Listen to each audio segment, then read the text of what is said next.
The price you pay for a chocolate bar depends largely on the price of its main ingredient, cocoa.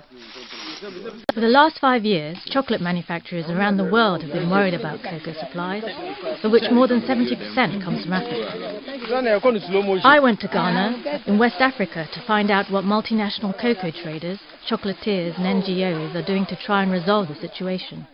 Global confectionery sales are expected to reach record levels thanks to emerging markets' craving for chocolate, with China, India and Brazil among the fastest growth countries. But cocoa crops are under pressure from urbanization and climate change, as well as competition from other crops.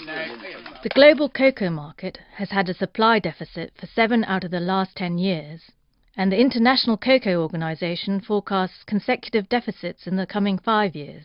If you look at the top 3 cocoa producers, which is basically Ivory Coast, Ghana and Indonesia, the supply growth rate is struggling at about paltry 1 to 3% per year, and that's actually not enough in our view, and particularly these 3 areas are in politically and climatically very risky regions where you have yield issues, political issues, and seemingly a structural decline in production.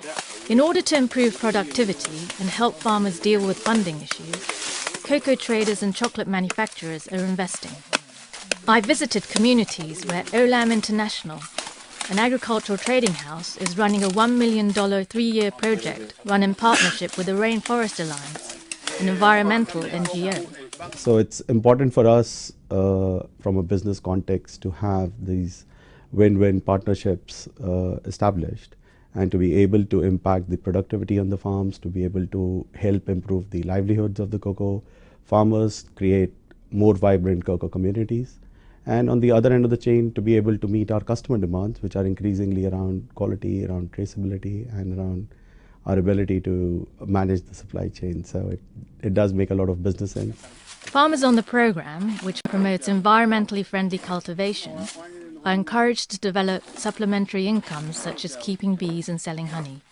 Initiatives like this one are spreading. The International Cocoa Organization counted 60 such programs involving 64 companies in 2012. The rise in the number of programs supporting cocoa farmers have raised some concerns among industry experts, who have noted the increase in uncoordinated and sometimes competing initiatives. Other critics point out that some of the pilot projects only help a handful of farmers and are not scalable. Olam says income levels for the Ghanaian farmers involved in its program have risen by about 25%. In West Africa, the group is helping 65,000 cocoa growers with its initiatives. But in order to secure future supplies in the face of growing demand, the chocolate industry needs projects like these to work on a wider scale. Emiko Terrazono, Financial Times, Cacao, Ghana.